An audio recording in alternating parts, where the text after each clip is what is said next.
l'Institut biblique Enseigne-moi. Quelle joie d'être avec vous de nouveau, c'est moi, Donato Anzalone, et nous sommes aujourd'hui encore en train d'étudier l'herméneutique, la session numéro 5. Si vous vous rappelez, lors de la dernière session, nous avons donné quelques principes sur l'interprétation, notamment l'écriture interprète l'écriture. Nous avons parlé de l'analogie de la foi.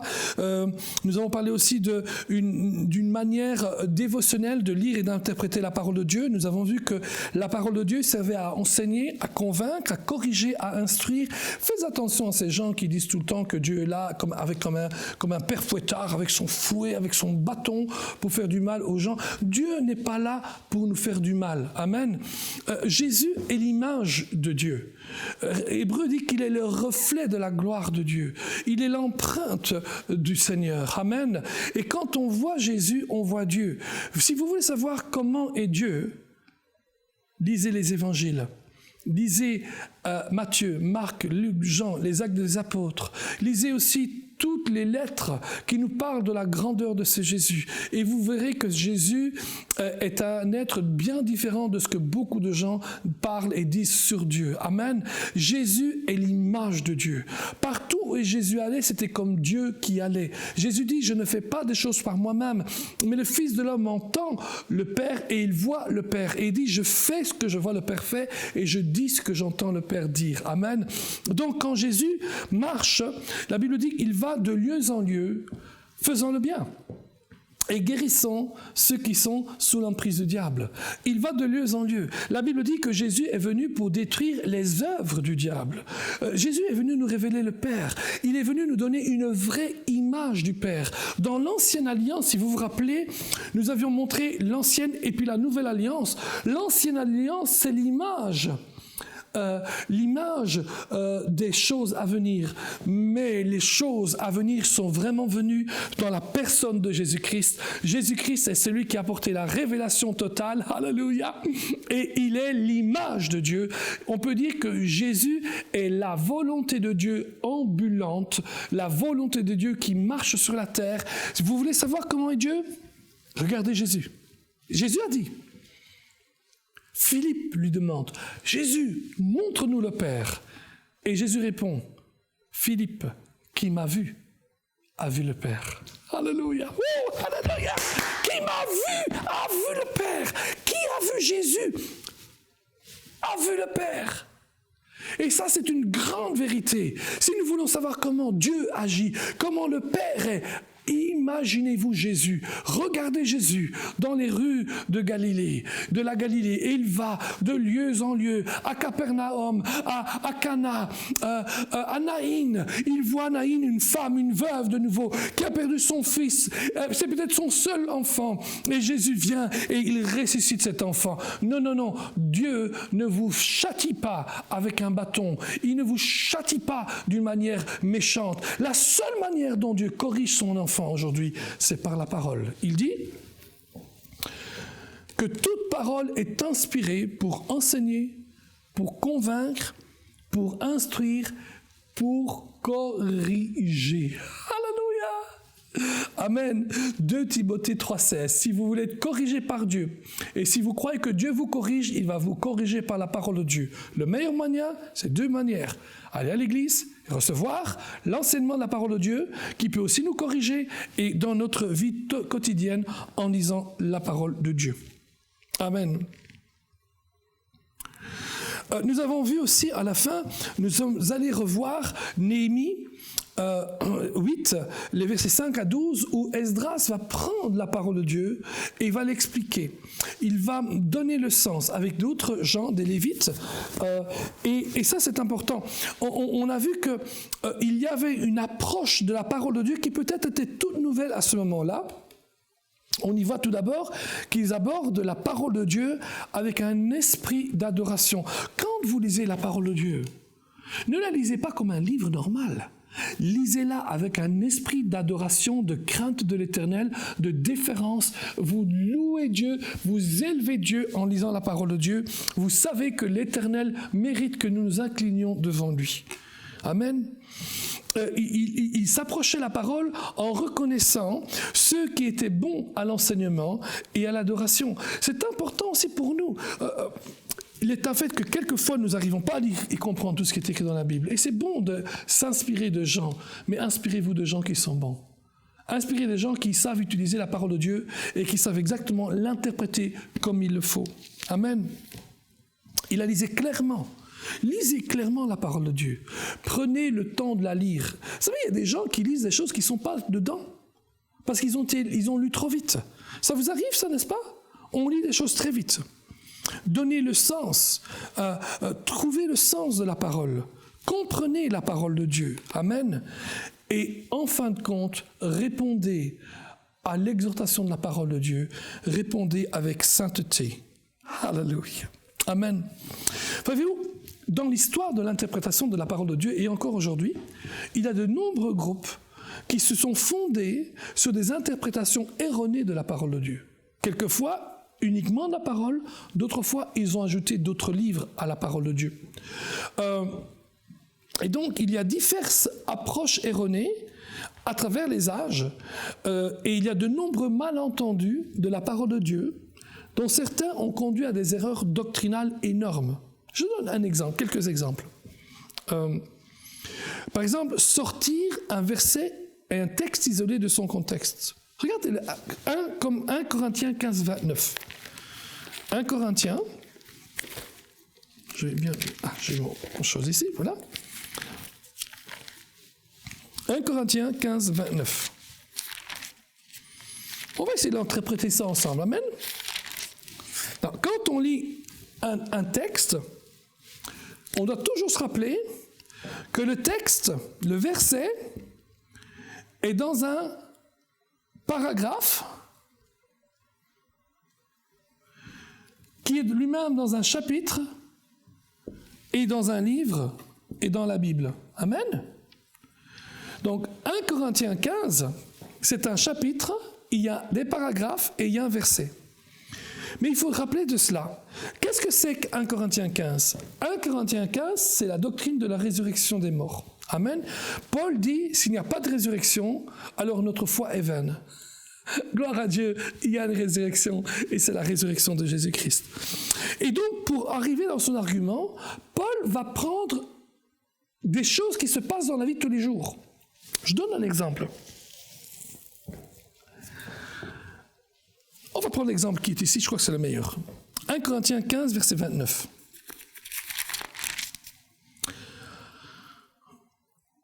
Verset 28 déjà, ça donne un petit peu le contexte. Et lorsque toutes choses lui auront été soumises, alors le Fils lui-même sera soumis à celui qui lui a soumis toutes choses, afin que Dieu soit tout en tout. Autrement, que feraient ceux qui se font baptiser pour les morts, si les morts ne ressuscitent absolument pas? Pourquoi se font-ils baptiser pour eux? Qu'est-ce qu'il est en train de dire, Paul? Est-il en train d'enseigner qu'il faut se baptiser pour les morts? Par exemple, l'église des Mormons, qui n'est pas une église évangélique, qui n'est pas une église fondée sur la parole de Dieu, puisque les Mormons ont un livre en plus, qu'ils appellent le livre des Mormons d'ailleurs. Mais les Mormons se font baptiser pour les morts. C'est d'ailleurs pour cela qu'ils font les généalogies, parce qu'ils pensent qu'ils peuvent se faire baptiser pour chaque personne qui est morte dans sa famille, dans leur famille. Eux ont pris ce verset hors de contexte. Il dit, les gens se font baptiser pour les morts. Non, entre guillemets, entre nous, est-ce qu'il faut vraiment se faire baptiser pour les morts? Mais bien sûr que non. Paul est en train de prendre un argument. Il est en train de parler de la résurrection. Et il dit, écoutez, vous n'avez qu'à aller voir dans le monde. Déjà dans le monde, on se fait baptiser pour les morts. Pourquoi? Parce que déjà le monde a la certitude qu'il y a quelque chose après la vie. Et le monde a une certitude qu'il y aura une résurrection. Si eux y croient, pourquoi nous ne devons pas le croire? Alléluia! Vous comprenez? Il n'est pas en train de dire que c'est bon de se baptiser pour les morts. Il est en train de dire, s'il n'y avait pas de résurrection, pourquoi ces gens se baptisent-ils pour les morts? C'est une erreur de se baptiser pour les morts. Mais il est en train de dire, eux qui ne sont pas avec nous, qui ne sont pas dans l'alliance, qui ne sont pas les nouveaux, eux croient qu'il y a quelque chose. Alors pourquoi nous ne le croirions pas? Amen. Hein? Marc 16, 18, c'est un autre passage qui vaut la peine d'être lu. Marc 16, 18, ce grand mandat à l'Église. Jésus envoie l'Église dans les nations. Regardez ce qu'il dit. On va lire à partir du verset 15, c'est le passage le plus connu. Puis il leur dit, « Allez par tout le monde et prêchez la bonne nouvelle à toute la création. Celui qui croira et qui sera baptisé sera sauvé, mais celui qui ne croira pas sera condamné. Voici les miracles qui accompagneront ceux qui auront cru. En mon nom, ils chasseront les démons. Ils parleront de nouvelles langues. Ils saisiront des serpents. S'ils boivent quelques breuvages mortels, il ne leur fera point mal. Ils imposeront les mains aux malades et les malades seront guéris. » Wow! Quel passage fabuleux! Amen. Voici les signes qui accompagneront ceux qui auront cru. En mon nom, ils chasseront les démons. Ils parleront d'autres langues. Ils saisiront des serpents et s'ils boivent quelques breuvages, il ne leur fera point de mal. Il y a des gens qui ont lu ça et qui ont pris cela à la lettre. Il y a une secte chrétienne qui s'appelle les Appalachiens. Et c'est une secte qui croit vraiment à la lettre ce qui est écrit là-dedans. Et donc, ils ont dans leurs églises des serpents, littéralement des serpents. Et régulièrement, le pasteur ou l'apôtre de l'endroit va dans cette fosse aux serpents et ils saisissent des serpents. Des fois, ils se font mordre par les serpents, mais ils sont convaincus qu'ils ne vont pas mourir. Hello? Allô? Si, je viens de lire il y a quelque temps que malheureusement, un de ces pasteurs, qui avait déjà été mordu 8 fois par un serpent, finalement est mort à l'âge de 43-44 ans. Son fils a repris l'église et lui-même a été mordu par un serpent, il s'en est sorti et il est prêt à recommencer. Écoutez, vous comprenez bien que Dieu ne nous demande pas de jouer avec des serpents. Hello? Hello? Surtout pas des serpents vénémineux. Donc faites attention quand vous lisez la parole de Dieu. N'entrez pas dans des erreurs doctrinales comme ceci. Par exemple, en lisant 1 Pierre 3,21, on a l'impression certains ont l'impression que l'on pourrait être sauvé par l'eau du baptême. L'eau du baptême ne sauve pas. Amen. C'est le sang de Jésus-Christ qui nous sauve. Alléluia. L'eau du baptême ne sauve pas. Mais il est vrai que nous devons être baptisés. La Bible dit, si tu crois et tu seras baptisé, tu seras sauvé. Et tu recevras le don du Saint-Esprit. Nous devons croire. Nous devons être baptisés. Le baptême est un acte d'obéissance du disciple de Jésus. C'est extraordinaire ça. C'est important. Mais ce n'est pas l'eau du baptême qui sauve. Il n'y a pas de magie dans l'eau du baptême. C'est le sang et seulement par le sang de Jésus que nous avons accès à la salle du trône, au sanctuaire de Dieu. Amen. Alléluia. Dans Philippiens 2,12, on a l'impression, certains ont l'impression en tout cas, je vais le lire ici. Je ne sais pas si c'est le bon passage, je vais m'assurer d'abord. Si je ne me trompe pas, vous ne me lapidez pas. Hein? Voilà. C'était le bon passage, donc vous ne devez pas me lapider. Ainsi, Philippiens 2,12, « Ainsi, mes bien-aimés, comme vous avez toujours obéi, travaillez à votre salut, avec crainte et tremblement, non seulement comme en ma présence, mais bien plus encore maintenant que je suis absent. » Alors, quand certains ont lu cela, ils sont venus en me disant il faut travailler pour notre salut, il faut œuvrer pour notre salut. En d'autres mots, nous devons faire des œuvres pour être sauvés. Hello? Nul n'est sauvé par les œuvres. Rappelez-vous que la Bible ne peut pas se contredire. Quand on regarde dans Éphésiens chapitre 1, 2,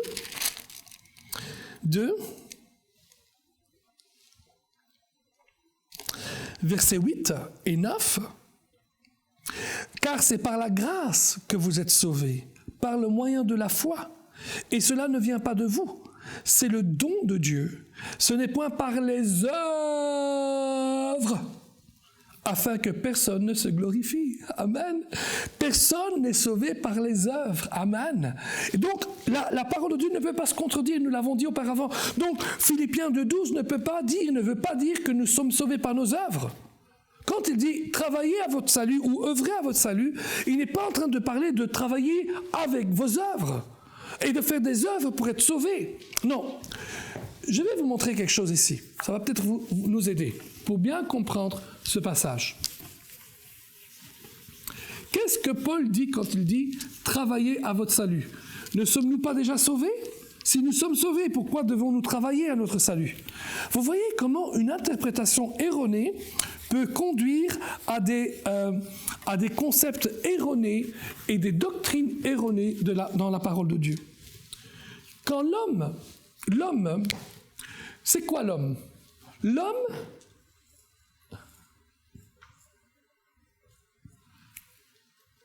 L'homme est composé de 3 parties.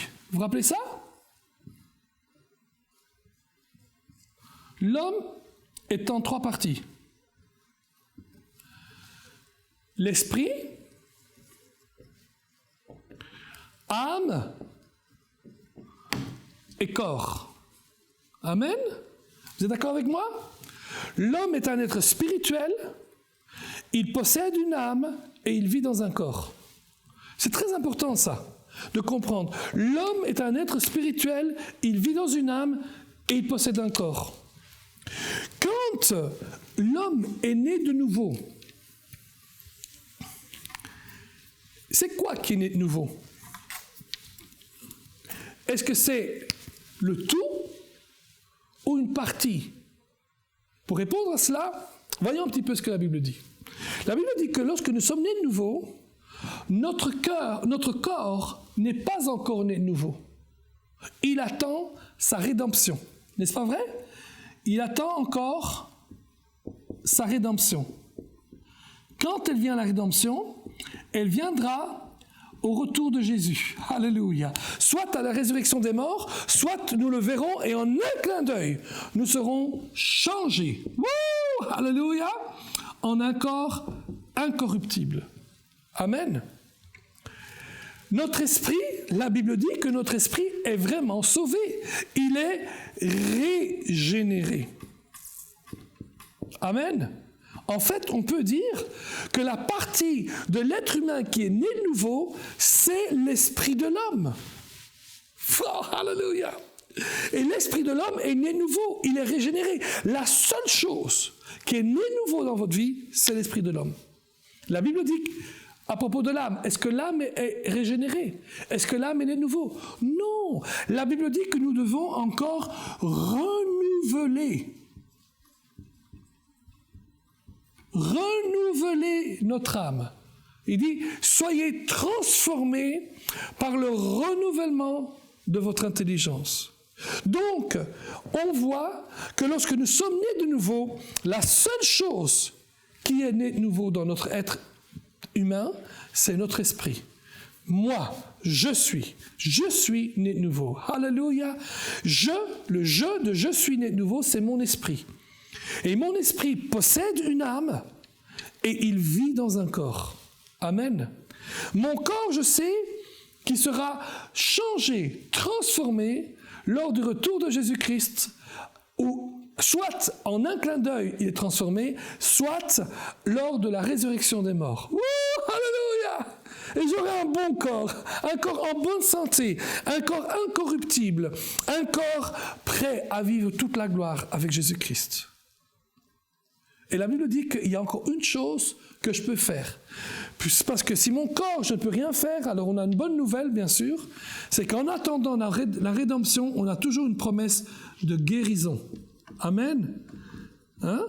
Et si notre corps ne fonctionne pas bien, on peut dire merci Seigneur, tu guéris, et par les meurtrissures de Jésus, nous sommes guéris. Amen. Mais donc, l'âme, c'est encore la seule chose que nous pouvons faire aujourd'hui pour la renouveler. Amen. Et c'est exactement cela que nous devons faire. Quand Philippiens 2,12 dit « œuvrez à votre salut », il est en train de parler « œuvrez pour le salut de votre âme » En d'autres mots, travaillez pour renouveler votre âme. Alléluia. C'est la seule chose qu'on doit faire. Nous sommes déjà sauvés en Jésus-Christ. Amen. Et donc, allons de l'avant avec toutes ces choses-là et croyons que le Seigneur va nous donner et va donner à chacun d'entre nous une bonne compréhension de la parole de Dieu. L'homme né nouveau, c'est son esprit qui est né nouveau. Son corps sera né nouveau, racheté lors de la rédemption, lors du retour de Jésus-Christ. Il sera changé en un corps incorruptible. En attendant, nous avons la promesse de la guérison. Amen. Amen. Et ce que nous devons faire aujourd'hui, c'est de travailler avec notre âme. Amen. Et travailler au salut de notre âme. Faire en sorte que notre âme soit en symphonie avec notre esprit et qu'elle puisse ainsi vivre, obéir aux injonctions de l'esprit. La Bible dit, si ça ne vous dérange pas, je fasse ça ici. Puisqu'on est là, on va essayer de recevoir aussi quelque chose de la part du Seigneur dans notre cœur et pas uniquement théoriquement, mais vraiment quelque chose qui va bouleverser nos cœurs. La Bible dit l'esprit est bien disposé, mais la chair est faible. N'est-ce pas vrai? La Bible nous montre qu'il dit marcher par l'esprit et pas par la chair. Qu'est-ce que ça veut dire marcher par l'esprit? Qu'est-ce que ça veut dire marcher par la chair? C'est quoi l'esprit et c'est quoi la chair? Alors, comme nous l'avons dit auparavant, le corps attend sa rédemption. L'esprit est déjà régénéré et l'âme doit être renouvelée. Amen. La chair, c'est quoi? La chair, c'est le mariage entre notre corps et notre âme. Et quand notre corps et notre âme fonctionnent ensemble, notre corps et notre âme, ça devient la chair.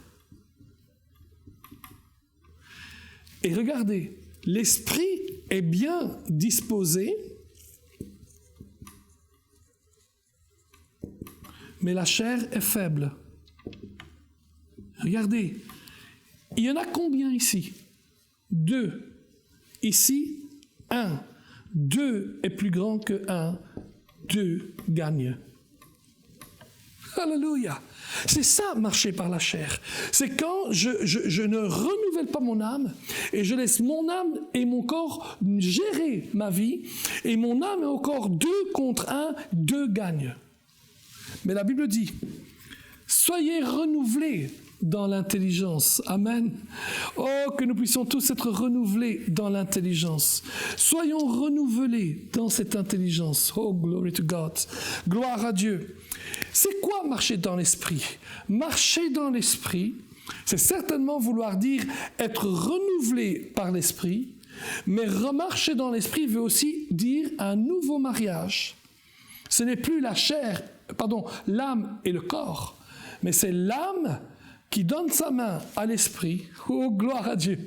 L'âme qui donne sa main à l'esprit, l'âme qui se soumet, on va mettre un petit personne à genoux ici, qui se soumet à l'esprit, amen, l'âme qui fait et qui répond aux injonctures de l'esprit, la chair, c'est l'âme et le corps, marcher par l'esprit, c'est quand votre âme est en syntonie avec l'esprit et le corps n'a plus qu'une chose à faire, suivre. Wouh! Alléluia! Amen! Oh, gloire à Dieu. C'était une parenthèse, mais c'était une bonne parenthèse. Amen. Amen. On est en train de parler de certaines erreurs qui se font. Il y a des interprétations erronées. On sort du contexte. Comme je l'ai dit, le baptême des morts, etc., et tout chez les Mormons et tout. Il y a l'ignorance des cultures des temps bibliques. Ça, c'est très simple. Il y a aussi l'ignorance grammaticale due à la traduction dans le langage courant. Il y a une méconnaissance de la pensée hébraïque. Par exemple, en général, on dit que les Juifs pensent de manière fonctionnelle, à savoir non pas selon ce qu'une personne est, mais selon ce qu'elle fait. Et il y a des expressions. Et ça, c'est intéressant, parce que souvent on dit qu'il faut louer Dieu pour ce qu'il est. Et c'est vrai, on doit louer Dieu pour ce qu'il est.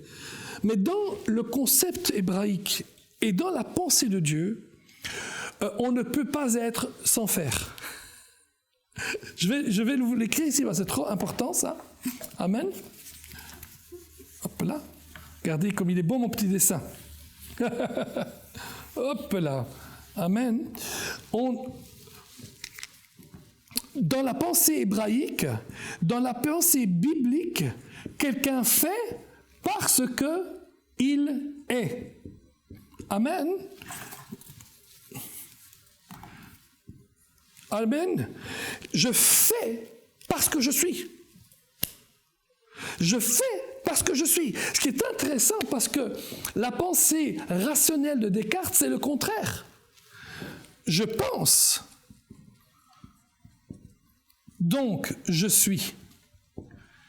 Je ne suis pas parce que je fais, je suis parce que je pense. Mais Dieu dit non, non, non, non, non. Moi, je fais parce que je suis. Amen. Il y a des expressions idiomatiques. Par exemple, on parle de Matthieu de bon œil, qui veut dire en fait une personne généreuse, de mauvais œil, une personne avare. Il y a aussi ce qu'on appelle de l'exégèse. Alors, nous avons dit que l'exégèse, c'est tirer la leçon du texte, de ce qu'il y a dans le texte, mais il y a aussi, après, l'exégèse. Alors, il y a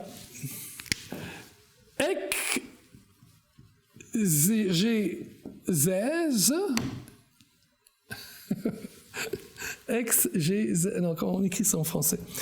Excusez-moi. Non, c'est le contre. C'est pas comme ça. Excusez-moi.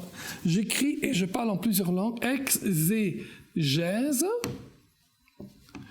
Et il y a l'exégèse. Alors, l'exégèse, il y a le mot ex qui veut dire hors de. Amen. Je prends la signification hors du texte. Exégèse, ça veut dire dans le texte. C'est ce que je mets dans le texte. Nous ne pouvons pas mettre les choses dans le texte.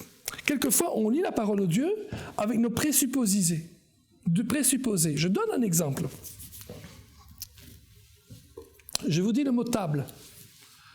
Et je suis au Japon, par exemple, et je dis, et je m'assis à table.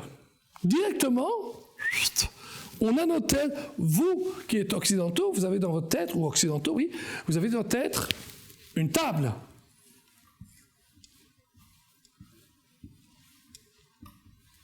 Une table avec 4 pieds, et vous pensez directement, table veut dire, qui dit table veut dire aussi chaise.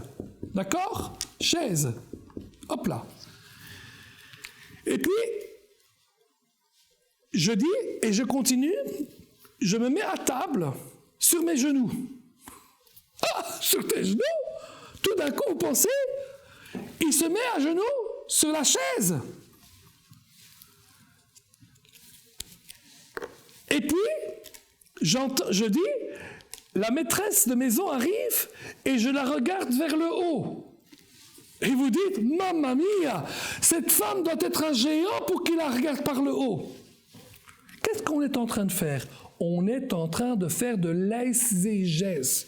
Ça veut dire que je lis un texte et je le comprends avec mon concept.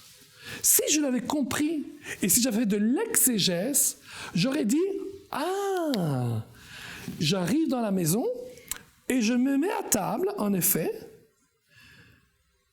mais je sais que dans leur culture, la table est petite. Ce n'est plus des grands pieds, c'est petit. Quand je me suis mis à genoux à table, c'est pas que je me suis mis sur une chaise à genoux. Je me suis mis à genoux à côté de la table. En fait, la table ne va pas plus haut que mes genoux.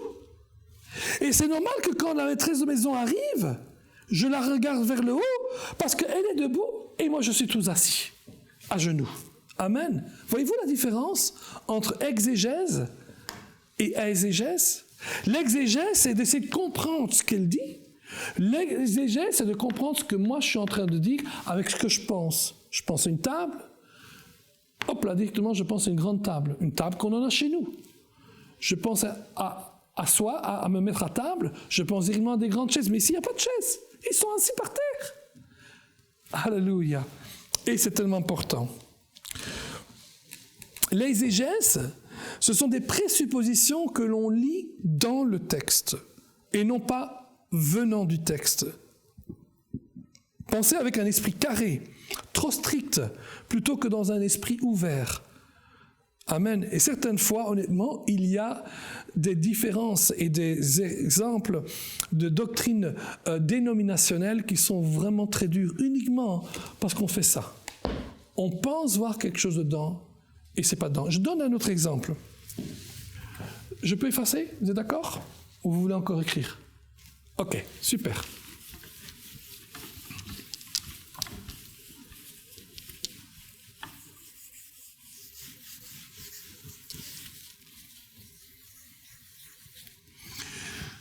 Je donne un exemple. Vous êtes, un exemple, hein, catholique, et l'autre est évangélique.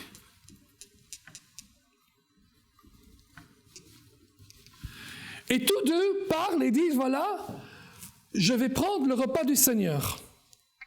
Le catholique va dire, ah, vous allez prendre l'hostie. Et quand le catholique dit, je vais prendre le repas du Seigneur, l'évangélique dit, ah, vous aussi vous faites comme nous. Vous prenez le pain et le vin. Oh, pardon, pas vin. Ça, c'est vin, être en vin, ça. Le vin, comme ça. En d'autres mots, quand le catholique va dire à son ami évangélique, tu sais, moi, tous les dimanches, je prends le repas du Seigneur, l'évangélique qui ne sait pas ce qu'il prend dit, waouh, eux aussi prennent le pain et le vin. Si le catholique n'a jamais été dans une église évangélique, il ne sait pas ce qu'ils font, et que l'évangélique dit, je prends le repas du Seigneur, il va penser, le catholique va penser que l'évangélique prend l'hostie. De nouveau, qu'est-ce qu'ils font? Ils font de l'exégèse. Ils mettent des choses dedans et ils sont complètement là-dedans. Amen. Et nous devons faire très attention de cela. Il faut faire attention aussi au sensationnalisme, ou bien même à la hyper-spiritualité. Il y a des gens qui sont plus spirituels que Dieu, mes amis. Plus spirituels que Dieu. Ils trouvent toujours des sens inconnus. Des choses qui vont chatouiller les oreilles. Il y a des fois hyper spirituelles. Et nous devons faire très attention à ces choses-là. Regardez un petit peu avec moi Philippiens 4. Voilà. Philippiens 4.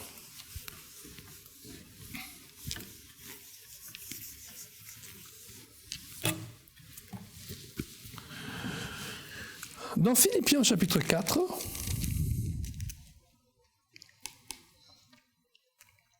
l'apôtre Paul dit « Je puis tout par Christ qui me fortifie ». Et c'est extraordinaire.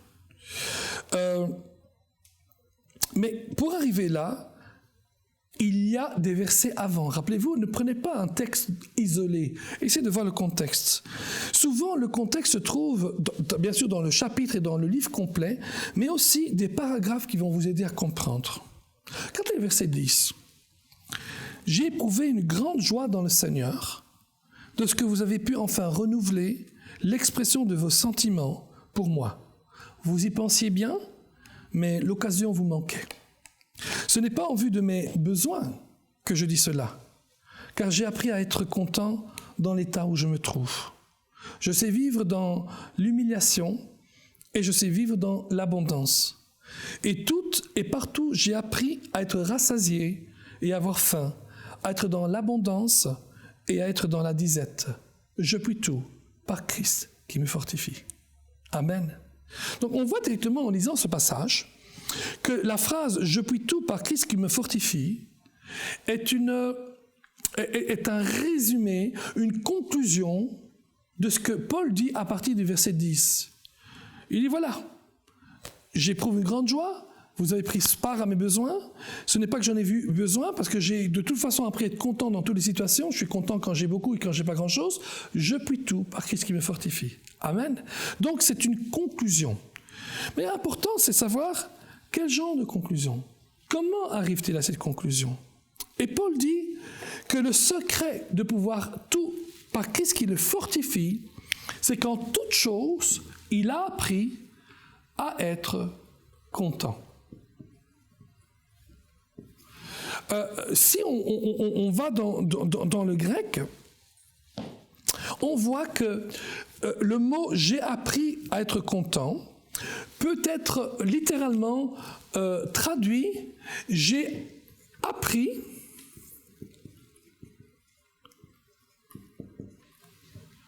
le secret pour être content ». Amen, alléluia. Dites avec moi, j'ai appris le secret pour être content. Et on sait qu'il dit dans toute situation. Donc Paul dit, je puis tout par Christ qui me fortifie, parce que j'ai appris à être content. J'ai appris à être content dans l'abondance. J'ai appris à être content dans la disette. J'ai appris à être content quand j'ai tout et quand j'ai rien. J'ai appris à être content quand j'avais tout à manger et quand j'avais faim. En toutes circonstances de ma vie, j'ai appris à être content. Je puis tout par Christ qui me fortifie. Amen. Donc vous comprenez que vous et moi, nous n'avons pas le droit légal de dire je puis tout par Christ qui me fortifie, à moins qu'on ait appris le même secret que l'apôtre Paul. Alléluia!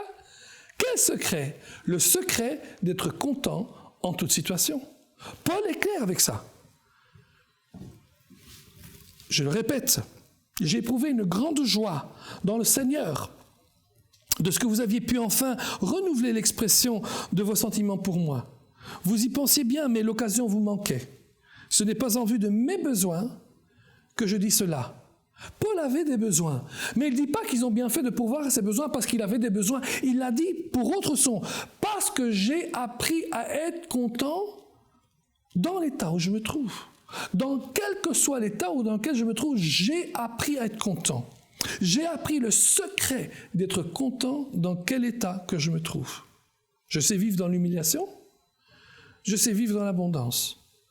En tout et partout, j'ai appris à être rassasié, à avoir faim, à être dans l'abondance, à être dans la disette. En d'autres mots, mes amis, en toute situation de ma vie, je puis tout par Christ qui me fortifie. Je puis tout par quoi? De quoi? Grâce à quoi? Christ me fortifie par le secret qu'il a donné, le secret d'être content. Amen? Est-ce que vous saisissez ce que je suis en train de dire? Now, j'ai une question. Mais qu'est-ce que ça veut dire, être content? Qu'est-ce que ça veut dire, être content? En français, ça veut dire quelque chose. Par exemple, Martin arrive chez vous et vous dit « Oh Martin, que je suis content de te voir !» En d'autres mots, ça veut dire « Je suis heureux, je suis béni, je suis satisfait de te voir !» N'est-ce pas? Oh Martin, quelle joie d'être avec toi. Oh, je suis content que demain on ira ensemble au concert. Être content de nouveau, ça veut dire je suis heureux, je suis bien, je suis satisfait, etc. Tout. Mais est-ce que c'est ça que Paul dit? Est-ce que Paul est en train de dire je suis heureux quand j'ai faim? Hello? Est-ce que Paul est en train de dire je suis heureux quand je suis dans la disette? Je suis heureux lorsque j'ai soif? Non, je ne pense pas. Je ne pense pas que Paul est en train... Paul n'était pas un masochiste. Amen. Je crois que comme tout être humain, Paul, quand il avait faim, quand il avait soif, ben il avait faim, il avait soif. Il n'aspirait qu'à une chose, c'est de recevoir de la part du Seigneur. Alors, pour comprendre ce mot « content », allons voir un autre passage ensemble. Regardez avec moi dans 2 Corinthiens au chapitre 12. 2 Corinthiens 12. Paul raconte ici quelque chose de puissant. Vous rappelez-vous, Paul est en train de dire qu'il a eu une expérience extraordinaire parce qu'il est entré jusqu'au 3e ciel et il a vu des choses imprononçables. Tellement de choses.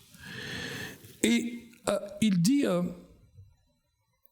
si je voulais me glorifier, je ne serais même pas insensé, car je dirais la vérité. Mais il dit, je m'en abstiens. Amen.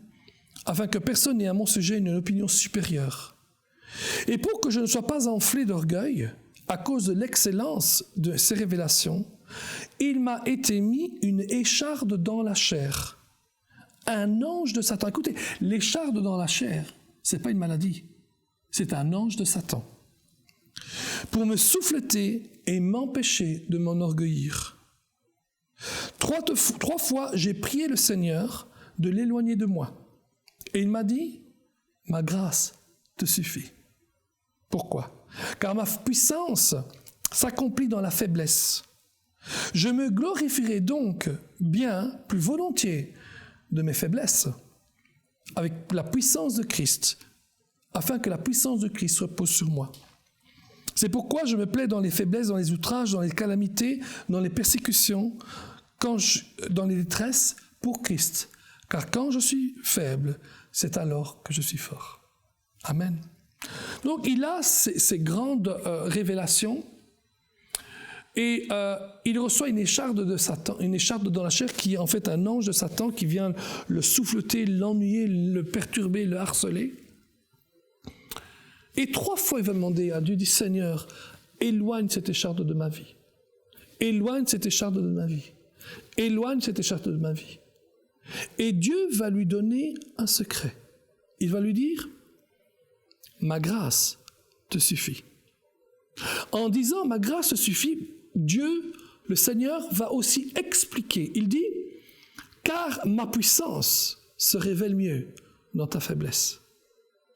Alléluia. Car ma puissance se révèle mieux dans ta faiblesse. Le Seigneur dit à Paul, Paul, tu me demandes d'enlever ces échardes. Je pourrais le faire, le Seigneur pourrait le faire, mais, dit-il, j'ai un plan meilleur pour toi. J'ai un plan meilleur. Au lieu d'éloigner Satan et son ange de toi, je vais te donner quelque chose.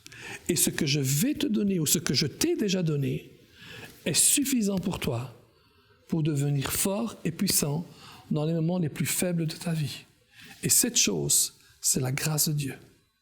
La grâce qui est en fait la puissance de Dieu qui agit en nous. Alléluia! La puissance de Dieu qui agit en nous. On sait que Dieu peut faire infiniment au-delà de ce que nous osons demander et penser. Amen. Avec la puissance qui agit en nous. Et le Seigneur dit ceci à Paul. Paul, je sais qu'humainement parlant, tu voudrais que j'enlève cette écharde dans ta chair. Ce n'est pas Dieu qui l'a envoyé. C'est une écharde qui est arrivée, un ange de Satan. Je sais que tu aimerais bien que je te l'enlève, mais je vais te donner un secret. Le secret d'être fort quand tu es faible. Alléluia. Le secret d'être fort quand tu es faible. La grâce de Dieu. Et il dit, et la grâce de Dieu est suffisante. Ma grâce te suffit. En d'autres mots, Paul, si tu arrives à puiser dans la grâce suffisante, tu auras la puissance d'être fort quand tu es faible. Ce jour-là, Paul a certainement reçu un secret de Dieu. Le secret d'être fort quand tu es faible. Amen. Le secret d'être fort quand il est faible. Paul dit, Dieu dit, ma grâce est suffisante. Alors, le verset, le mot qui est utilisé par suffisant, en grec, c'est le mot archéo. C'est un verbe. Ma grâce est suffisante.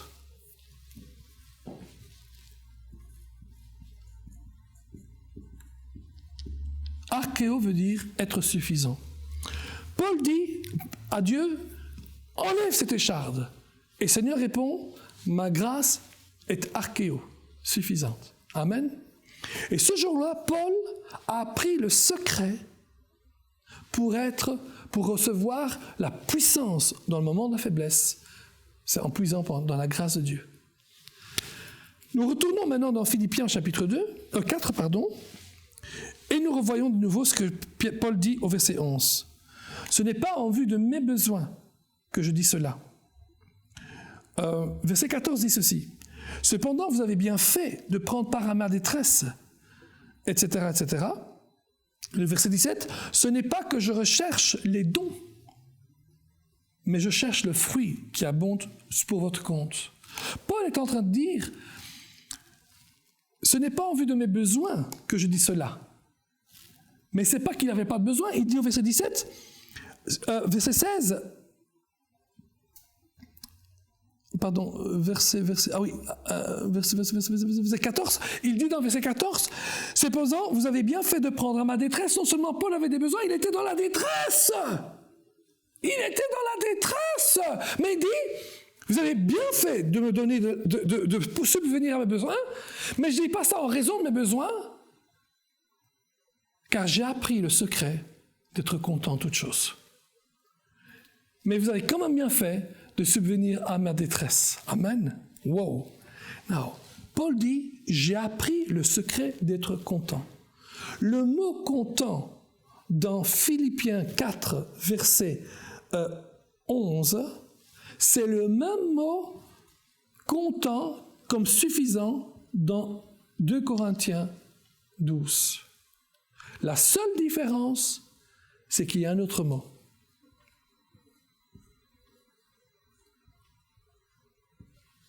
Vous savez lire? Auto-archéo. Ce n'est pas que je recherche, ce n'est pas en vue de mes besoins, car je dis cela, car j'ai appris le secret d'être auto-archéo. À votre avis, qu'est-ce que ça veut dire auto-archéo? Auto-archéo veut dire autosuffisant. Alléluia! Paul dit, vous avez bien fait de subvenir à mes besoins. Ce n'est pas en vue de mes besoins que je dis cela, car j'ai appris le secret, non plus comme on l'a traduit dans la plupart de nos Bibles, pour être content, dans le sens satisfait, mais pour être auto-archéo, le secret pour être autosuffisant. Et Paul dit, j'ai appris le secret pour être autosuffisant dans l'humiliation et dans l'élévation. Je sais vivre, je suis autosuffisant dans l'abondance. En tout et partout, j'ai appris le secret à être autosuffisant, rassasié, et avoir le secret d'être autosuffisant quand j'ai faim. J'ai appris le secret d'être autosuffisant dans l'abondance, et j'ai appris le secret d'être autosuffisant dans la disette. Hello! Voilà ce que Paul est en train de dire. Voilà pourquoi Paul peut dire avec audace, je puis tout par Christ qui me fortifie. Pourquoi? Parce qu'il a appris le secret d'être autosuffisant. En toutes circonstances de sa vie, il a appris à être autosuffisant. Écoutez-moi ceci, c'est très important. J'ai appris le secret à être autosuffisant dans l'abondance et dans la disette. Attention, c'est facile. Dans l'abondance, on a tout ce qu'on veut. C'est dans la disette qu'on devrait plutôt l'apprendre.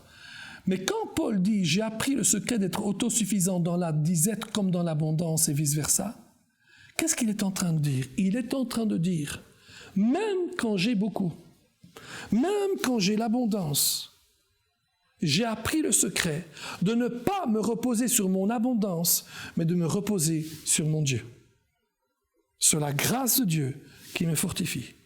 J'ai appris le secret d'être autosuffisant en toutes choses. L'autosuffisance de Paul n'était pas une autosuffisance qui se reposait sur ses avoirs, sur ce qu'il possédait. C'était une autosuffisance qui reposait sur la grâce de Dieu, sur le Dieu lui-même. Et quand Paul avait peu, il criait crié à Dieu.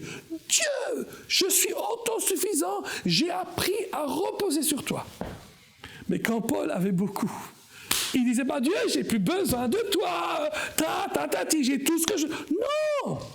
Il disait, Seigneur, même quand j'ai beaucoup, je veux que tu saches que je dépends à 100% de toi. Mon autosuffisance n'est pas en moi, elle est en toi, Seigneur. Alléluia! Paul a appris le secret d'être autosuffisant. Et voyez-vous, c'est très facile de dire, je puis tout par Christ qui me fortifie. C'est vrai. Mais il faut voir ce que le passage nous dit. Et aller dans la profondeur du passage. Parce que si vous n'avez pas appris, si je n'ai pas appris le secret d'être autosuffisant, alors je ne pourrai jamais déclarer avec audace, avec foi, je puis tout par Christ qui me fortifie. Mais Paul a pu le faire parce qu'il a appris le secret. Non pas pour être content, satisfait, heureux. Il a pris le secret pour être auto-archéo, autosuffisant. Amen. Autosuffisant. Et cette autosuffisance est fondamentale si nous voulons vivre dans la vie de tous les jours et surtout si nous voulons dire que je puis tout par Christ qui me fortifie. Amen. Wow. Oh, elle était pas mal celle-là. Alléluia. Amen. Nous allons continuer bien sûr dans les prochaines leçons. Nous allons voir des détails très pratiques de comment interpréter la parole de Dieu. Nous allons voir aussi ensemble les règles fondamentales de l'interprétation. Mais aussi, on va aussi voir ensemble comment interpréter certains passages. Par exemple, on n'interprète pas les livres historiques de la même manière qu'on interprète des livres doctrinaux. On n'interprète pas la poésie hébraïque de la même manière que l'on interprète un livre de narration. La poésie et les livres de la sagesse sont des livres très importants. Ils disent beaucoup de choses et il faut qu'on sache comment les interpréter pour bien comprendre la chose. Amen. On verra aussi comment interpréter les paraboles. C'est important de savoir ça. On va voir aussi les différentes formes de langage qu'il y a dans la parole de Dieu, les métaphores, les hyperboles et toutes sortes de choses, le cynisme, l'ironie, etc. Et on va voir ces choses-là et on va voir comment on va les interpréter. On va aussi voir comment on peut interpréter les narrations. On ne peut pas interpréter la narration d'une manière trop doctrinale, puisque d'une narration, on peut en tirer des principes, des applications, mais pas spécialement ce genre de choses-là. On va aussi voir quels sont les outils qu'on peut utiliser, quel genre de dictionnaire. Je vous donnerai quelques noms. Même sur le site d'Enseigne-moi, il y a plusieurs outils qui sont très bons, des bibles, même des bibles audio, et aussi des dictionnaires. Je crois qu'il y a le dictionnaire Strong, si je me souviens, et d'autres choses comme ça aussi. Et c'est toutes des aides qui vont être là pour nous. Il y a aussi des encyclopédies qu'on peut voir.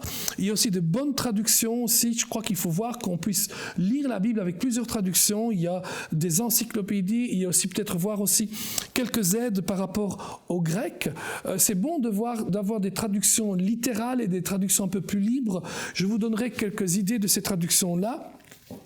Aussi, voir aussi comment utiliser bien une concordance. Ce sont toutes des choses qui sont importantes pour nous tous. Amen. Il y a encore beaucoup de choses à voir. Et ça va être formidable. On va se poser les grandes questions quand on interprète la parole de Dieu. Qui, que, quand, où, à quoi, etc. et tout. Quand on interprète, on va savoir qui parle à qui, quand il parle, de quoi il parle, etc. et tout. Et ça va beaucoup aider. On voit certaines fois qu'on interprète la parole de Dieu, alors que ce que Dieu dit ou Jésus dit, il le dit spécialement à des pharisiens. Quand il dit race de vipères, je veux que vous sachiez, c'est pas à vous qu'il le dit. C'est aux pharisiens qu'il le dit. Amen. Quand il dit vous avez pour père le diable, c'est pas à vous qu'il parle. Amen. La Bible dit que nous étions enfants de colère, mais maintenant nous sommes les enfants de la lumière. Mais voyez-vous, si vous ne faites pas attention, vous allez nulle part. C'est comme ce gars qui ouvre la Bible et dit Seigneur, dis-moi ce que je dois faire. Et il y a marqué et Judas allait se pendre. Puis il ouvre de nouveau la Bible, il dit c'est pas pour moi, il dit et toi fais de même. Et il dit Seigneur, c'est pas possible, je ne peux pas lire comme ça. Et puis il ouvre de nouveau la Bible et il est écrit et ce que tu dois faire, fais-le vite. Vous comprenez que ce n'est pas comme ça qu'on lit la parole de Dieu. On va apprendre ces choses-là, on va apprendre comment on peut mettre en pratique toute l'interprétation de la parole de Dieu. On va vous donner des outils et vous allez pouvoir petit à petit, comme ça, apprendre à bien interpréter la parole de Dieu. Certes, il y a de nombreux commentaires qui ont très bien interprété la parole de Dieu et ils vont nous aider et ils vont vous aider, mais il n'y a personne d'autre qui pourra mieux interpréter pour vous la parole de Dieu que vous-même. C'est comme ça que vous apprenez la parole de Dieu et qu'elle rentre dans votre cœur et qu'elle devient partie intégrante de votre être. Adieu, à bientôt, Seigneur vous bénisse. Cette émission est rendue possible grâce au précieux soutien des partenaires d'Enseigne-moi Canal International. Retrouvez tous nos programmes sur enseigne-moi.com.